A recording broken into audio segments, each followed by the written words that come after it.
Hi, guys. Right off the bat, I want to apologize for posting this here.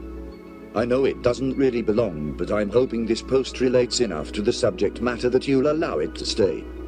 If you decide to remove it, I understand, but I really hope you won't. I've been posting around, trying to find people who have seen Codger's Cottage, a live kids TV show from the 1980s. As far as I know from talking to people, it only aired in the United States and some of Canada. If you've seen the show, that's fantastic and I'd love to talk about it if you want. But really the main point is that I'm looking for people who were called by Codger during his Calls from Codger segment at the end of each episode. This is the part where I describe the show for anyone who can't quite place the title. Essentially, Codger was a large, full-body puppet suit made to look like an elderly badger. He wore a multicolored sweater we used to refer to as a Cosby sweater, though I'm sure that's not the preferred term anymore. Khaki slacks, sandals, and thin-rimmed glasses completed the look. He was covered in brownish fur, but the hair on top of his head was white and unkempt.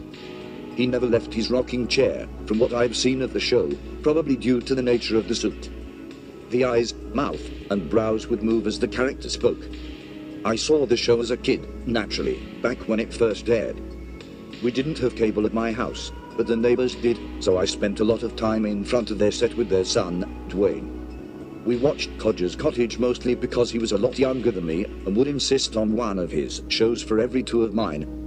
I was too old at that point to really enjoy it, but watching cable television was enough to keep me there. I've spoken to close to 100 people who have seen the show, just here and there on forums and in chat rooms. When they don't recall anything about it by this point, I mention Codger's cat, Shamrock, and it starts to come back. He was the green cat puppet with the Irish voice actor. Anyway, if you're with me now, that's great. If you don't know what I'm talking about, that's fine as well. I just don't expect you'll really get what I'm talking about from this point forward. I'm going to try to be as succinct as possible. As I said, I want to find more people who were chosen by Codger to receive the much-anticipated phone call. This would have happened to you after Codger stopped telling his story for the day, or rather, the day's portion of the same ongoing story. Please don't ask me how the story began or ended. I didn't see those episodes, and I haven't met anyone else who did. This is a recurring question. Once Shamrock made his way closer to the fire, curled up, and summarily had his tail run over by the rocking chair, Codger would stop the drawn-out story and announce it was time to call a very special someone out there.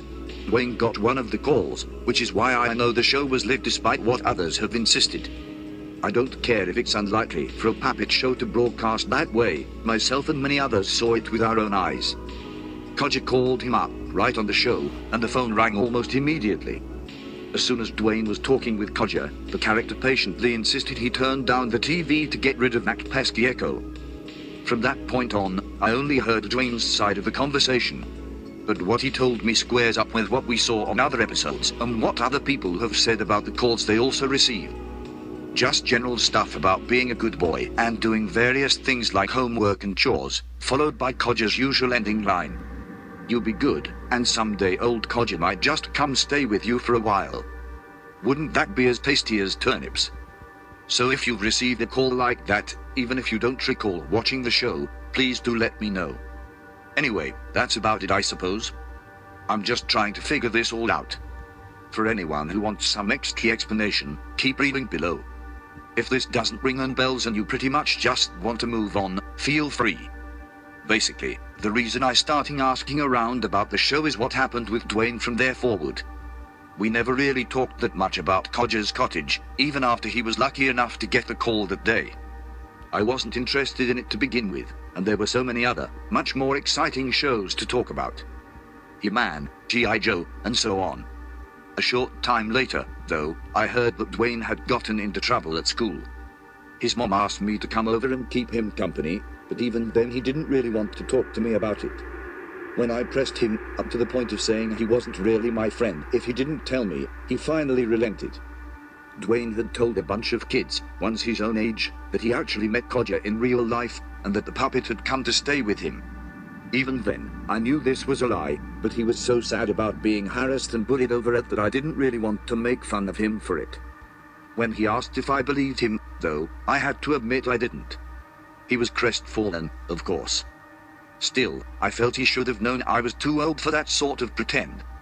He showed me claw marks from Codger tapping at his windowsill, but it seemed obvious to me he had cut them in himself. I even asked how Codger could have come to visit without his parents knowing, and he insisted it was because they were asleep when he did. That made it all the worse, since it seemed like a desperate grasp for an explanation. Our friendship became sort of watered down after that. The age difference was already bothering me even though we weren't that far apart, and I had moved on to middle school where I was meeting a lot of new kids. As the years went by, my family and I moved away and I never really heard about or spoke to Dwayne again. The only time he entered my mind was when our mothers would speak and they'd decide it was a good idea to hand us the phone. This odd tactic to bring us back together lasted into our teen years, and it was always awkward as hell. I'm not sure when it was, exactly, but years later I heard Dwayne had gotten into hard drugs and hanging around people and places that were generally unhealthy. The period of time where I was forced to talk to him despite us essentially being strangers had ended at this point. When his dad died, Dwayne inherited $400,000 that was supposed to help keep him secure for the foreseeable future. Instead, he spent it down to zero in a matter of months.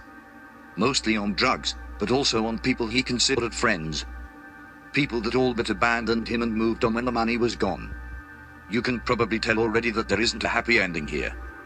Dwayne went missing for a while, then ended up dumped on his mom's doorstep by someone that drove off into the night. He had ordered, and the last weeks of his life were spent in hospice care. I'm still haunted by one of the few things he said to me when we were both put into the uncomfortable position of talking over the phone. It still hurts that you didn't believe me. There have been similar cases I've seen. Friends and family members of kids who got a call from Codger and then said they actually got that visit. It never turned out well for them. What's worse, though, is the simple math behind this. I want to think that a large number of people who claim they've gotten the call are just lying. I hope they're actively trolling me, or they just want attention. See, there are too many calls. I think there are more people who claim to have gotten Codger's call than there were episodes of the show. Admittedly, I don't know how long the show aired, but that doesn't matter given what I've seen discussed. Most people can remember which specific episode was airing when Codger spoke to them, and most of the time it's the same episode. I don't know how it could work, but 4 or 5 people remember being called during the same show, on or around the same point in time, and each of them remember having their own discussion. They remember their exact name being said on air. It makes no sense, but it seems like multiple children, many children, were all simultaneously contacted by Codger at the same moment for similar yet different conversations. The reason I'm posting this is that I want to understand what happened to Dwayne. I want to know what he wanted to tell me, and I feel like even if it comes from someone else it'll be like I finally was willing to hear him. The only problem is that I can't find a single person who said they were visited by Codger. I mean, one who's still alive to talk about it.